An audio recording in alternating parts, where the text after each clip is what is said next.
ప్రేక్షకులందరికీ నమస్కారం అండి. ఎత్తు పల్లాలకు సంబంధించిన అంశాలు చాలా వరకు మీరు తెలుసుకొని ఉంటారు. ఇంకా డీటెయిలింగ్ ఇన్ఫర్మేషన్ నేను ఈ ఎపిసోడ్లో మీ అందరికీ కూడా నేను అందిస్తాను. ఎత్తు పల్లాలకు సంబంధించిన అధ్యయనం అనేది వాస్తు రఘువీయంలో దాంతోపాటుగా 8 రోజుల వాస్తులో మనకు కొంత అంశాలు కొన్ని వివరాలు కనిపిస్తాయి. సో ఎక్కువగా దీని మీద పరిశోధన చేసిందైతే మనకు స్పెషల్గా వాస్తు రఘువీయంలో మాత్రమే.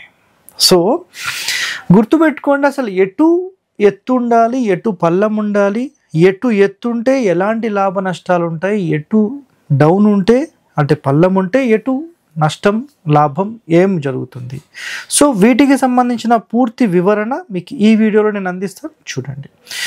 సో ప్రశ్న అయితే అందరికీ తెలుసు, ఎత్తు పల్లాలు వాటి ఫలితాలు. సాధారణంగా ఎత్తు పల్లాలు ఎలా ఉండాలంటే ప్రతి ఒక్కరు చెప్పేదైతే దక్షిణం ఎత్తు ఉండాలి, నైరుతి ఎత్తు ఉండాలి, పడమర ఎత్తు ఉండాలి, ఈశాన్యం వైపు పల్లం ఉండాలి. ఇది ఒకటే స్టేట్మెంట్, రైట్. మరి ఎక్కడ ఎత్తు ఉంటే ఎలాంటి లాభ నష్టాలు ఉంటాయి, ఓకేనా? మొట్టమొదటిగా చూడండి, తూర్పులో పల్లం ఉంటే మంచి అభివృద్ధి అనేది ఉంటుంది. సో తూర్పులో పల్లం అంటే పడమర మొత్తం, పడమర అంటే నైరుతి నుంచి వాయువ్యం వరకు ఎత్తుండి ఈశాన్యం మొత్తం, ఈశాన్యము ఆగ్నేయం మొత్తం డౌన్ ఉంటే ఇది స్పెషల్గా రాజకీయాలకు పనిచేస్తుంది. అర్థమైందా? నెక్స్ట్, నైరుతి, పడమర, దక్షిణం వైపు, ఆగ్నేయము, వాయువ్యం వైపు ఇవన్నీ ఎత్తుగా ఉండి తూర్పు ఈశాన్యం వైపు పల్లం ఉంటే మీకు అభివృద్ధిలో మంచి టాప్లో ఉంటారు. సో రెండు కండిషన్స్ ఉన్నాయి, అర్థమైందా? కేవలం తూర్పు సెంటర్ మాత్రమే డౌన్ ఉంటే, ఓకేనా, తూర్పు సెంటర్ మాత్రమే డౌన్ ఉంటే ఆటోమేటిక్గా ఇక్కడ ఏం జరుగుతుంది అంటే సూర్యస్థానం వైపు బరువు తగ్గి సూర్యస్థానం యొక్క పవర్ పెరిగి, సూర్యుడు అంటే సింపుల్గా మీకు అర్థమయ్యేలాగా చెప్పాలంటే రాజు. సో రాజు లక్షణాలన్నీ ఆ ఇంట్లోకి వస్తాయి. రాజు అంటే example MLA position, MP position, political power, వీటికి సంబంధించినవి వస్తాయి. అర్థమైందా? అలాగే నెక్స్ట్ చూద్దాం. తూర్పులో గనక ఎత్తు ఉంటే పురుషులు అప్రయోజకులు అయిపోతారు. అర్థమైందా మీకు పాయింట్? చాలా చాలా ఇంపార్టెంట్ అండి ఈ విషయాలన్నీ కూడా. సో అప్రయోజకులు అవ్వడానికి తూర్పుకి ఏం సంబంధం అంటే, తూర్పు స్థానం మొత్తం కూడా మగవాళ్ళకు సంబంధించింది, పడమర స్థానం మొత్తం ఆడవాళ్ళకు సంబంధించింది. తూర్పు పడమర సమానంగా ఉన్నప్పుడు అందరి యొక్క పవర్స్ సేమ్ ఉంటాయి, అందరూ దేవతల పవర్స్ సేమ్ ఉంటాయి. తూర్పు బరువు తొలగించేసి డౌన్ చేసామనుకోండి, వీళ్ళందరి పవర్ ఇంక్రీజ్ అవుతుంది. అర్థమైందా పాయింట్? వీళ్ళందరి పవర్ ఇంక్రీజ్ అయినప్పుడు మగవాళ్ళ యోగ్యులవుతారు, మగవాళ్ళ డెవలప్మెంట్ ఎక్కువగా ఉంటుంది. ఒకవేళ ఇది ఇలాగే ఉండి పడమర స్థానం అనేది మీరు డౌన్ చేశారనుకోండి, సో పడమరలో ఉండే దేవతలకు సంబంధించి వీళ్ళందరూ ఎవరికి సపోర్ట్ చేస్తారంటే ఆడవాళ్ళకి సపోర్ట్ చేస్తారు. సో మగవాళ్ళను వీక్ అయిపోతారు, ఆడవాళ్ళందరూ పవర్ఫుల్ అవుతారు. చాలా ఇంపార్టెంట్ అండి, గుర్తుపెట్టుకోండి పాయింట్స్ అన్నీ. సో ఏ ఇంటి లోపలైతే పడమర ఫేసింగ్ తీసుకొని పడమర స్లోప్ కనుక మీరు తీసుకున్నారో ఆ ఇంటి లోపల ఆడవాళ్ళ పెత్తనం మాత్రమే ఎక్కువగా ఉండి ఆడవాళ్ళు మాత్రమే పవర్ఫుల్గా ఉండి మగవాళ్ళు న్యూట్రల్ అయిపోతారు. ఇది చాలా చాలా ముఖ్యమైన విషయం, గమనించండి, గుర్తుపెట్టుకోండి. మీరు కావాలంటే ప్రాక్టికల్గా అబ్జర్వ్ చేయండి. ఏ ఇంటి లోపలైనా మగవాళ్లను మంచి పవర్ఫుల్ చేయాలంటే తూర్పుని పల్లం చేయండి. ఎక్కడైతే మీకు ఆడవాళ్లను పవర్ఫుల్ చేయాలో పడమర సెంటర్ని పల్లం చేయండి. ఆటోమేటిక్ వీళ్ళ డిఫరెన్సెస్ అనేది మీరు ప్రాక్టికల్గా అబ్జర్వ్ చేస్తారు. వీటికి సంబంధించిన పూర్తి అధ్యయనం మీకు వాస్తు రఘువీయంలో ఉంటుంది. వెరీ వెరీ పవర్ఫుల్ ఇన్ఫర్మేషన్, చూడండి. ఓకే, నెక్స్ట్, చాలా బాధలను ఎదుర్కొనాల్సి కూడా వస్తుంది తూర్పు ఎత్తు ఉంటే. అంటే మగవాళ్ళు తూర్పు పల్లంతో కుటుంబ అభివృద్ధి ఉంటుంది.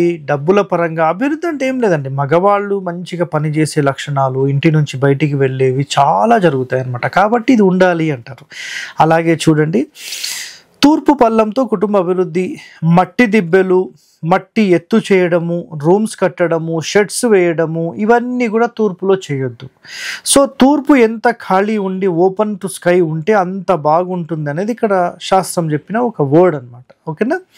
నెక్స్ట్, పెంట దిబ్బలు కానీ ఎలాంటివి ఉంచకూడదు, రాళ్ళ గుట్టలు ఇవన్నీ ఉండొద్దు. పడమర ఎత్తుండి తూర్పు పల్లం ఉంటే ఇది 100% ఆ ఇంటి లోపల ఉన్న వ్యక్తులందరికీ డెవలప్మెంట్ ఇస్తుంది.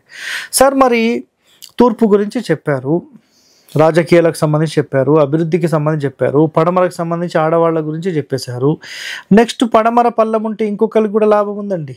ఎవరైతే మీకు పొలం పనులు చేస్తారో, వ్యవసాయదారులు ఉంటారో వాళ్ళకు అది డెవలప్మెంట్ ఇస్తుంది. ఎక్కువగా శ్రమ పడాల్సి వస్తుంది అంటే శ్రమిస్తూనే ఉంటారు వాళ్ళు, చాలా మంచిది కదా. వాళ్ళు శ్రమ చేస్తేనే మనకి ఇంత పట్టెడు అన్నం పెడతారండి, అది కూడా గుర్తుపెట్టుకోండి మీరు మాట. వ్యవసాయం అనేది లేకపోతే, వ్యవసాయదారులు లేకపోతే మనం ఎలా తింటామండి? ఆలోచన చేయండి. వాళ్ళు ఉంటేనే మన అభివృద్ధి, మన కడుపు నిండా ఈరోజు మనం తింటున్నామంటే వాళ్ళే కారణం. అలాగే ప్రతి ఇంటికి ఒక గోవుని మనం మెయింటైన్ చేయగలిగితే సర్వదోష నివారణలాగా ఇంటి దోషాలను, మనిషికి సంబంధించిన ఎన్నో సమస్యలను కూడా మనం దూరం చేసుకోవచ్చు. చాలా ఇంపార్టెంట్ అండి ఈ వర్డ్, గుర్తుపెట్టుకోండి. అలాగే ఉత్తరం పల్లం ఉంటే ఎలాంటి లాభ నష్టాలు ఉంటాయనేది చాలామందికి ఐడియా లేదు. ఉత్తరం పల్లం ఉండి దక్షిణం ఎత్తుగా ఉంటే ఆ ఇంటి లోపల విజ్ఞానవంతులు, విద్యలో ఒక టాప్ మోస్ట్ రేంజ్ వాళ్ళు ఆ ఇంటి లోపల పుట్టడము, ఉన్నవాళ్ళు మంచి డెవలప్మెంట్ అవ్వడం అనేది జరుగుతుంది. సో అది చాలా ఇంపార్టెంట్. దక్షిణం పల్లంగా ఉంటే గుర్తుపెట్టుకోండి, కేవలం దక్షిణం పల్లంగా ఉంటే వ్యాపారస్తులకు, డైలీ బిజినెస్ చేసే వాళ్ళకైతే చాలా చాలా సూపర్గా పనిచేస్తుంది. ఎలా పనిచేస్తుంది అని ఒక ప్రశ్న అడిగితే, వ్యాపారంలో అంటే ఒక గృహంలో గనక మీరు దక్షిణం పల్లం ఉంటే ఆ ఇంటి లోపల వ్యక్తులు ఎప్పుడు మద్యానికి అలవాటు పడడం, ఉన్న డబ్బులన్నీ ఖర్చు పెట్టడం, అన్నింట దూరం అయిపోవడం, అంటే ఆరోగ్యం దూరం అయిపోతుంది, డబ్బులు దూరం అయిపోతే ఆ సకలము దూరం ఎట్లయితే అయిపోతుందో, అన్నీ వెళ్ళిపోతూ ఉంటాయో, అలాగే ఒక బిజినెస్ సెంటర్లో మీరు వ్యాపార సంస్థలో ఏవైతే సరుకులు ఏమైనా అమ్మకానికి పెడితే అవన్నీ కూడా అమ్మకానికి ఫటాఫటా వెళ్ళిపోతూనే ఉంటాయి. సో ఉత్తరం చెప్పాను, తూర్పు చెప్పాను, దక్షిణం చెప్పాను, పడమర చెప్పాను. మళ్ళీ ఒక ప్రశ్న రావచ్చు, సార్ మరి ఇలాంటి దక్షిణం ఇంటి లోపల మేము దక్షిణం పల్లం చేస్తాం, వ్యాపారం బాగుంటుంది కదా, మేము పైన ఉండొద్దండి, ఆ ఇల్లే పనికిరాదు. కేవలం వ్యాపారానికి మాత్రమే చేస్తే అలా చేసుకోండి.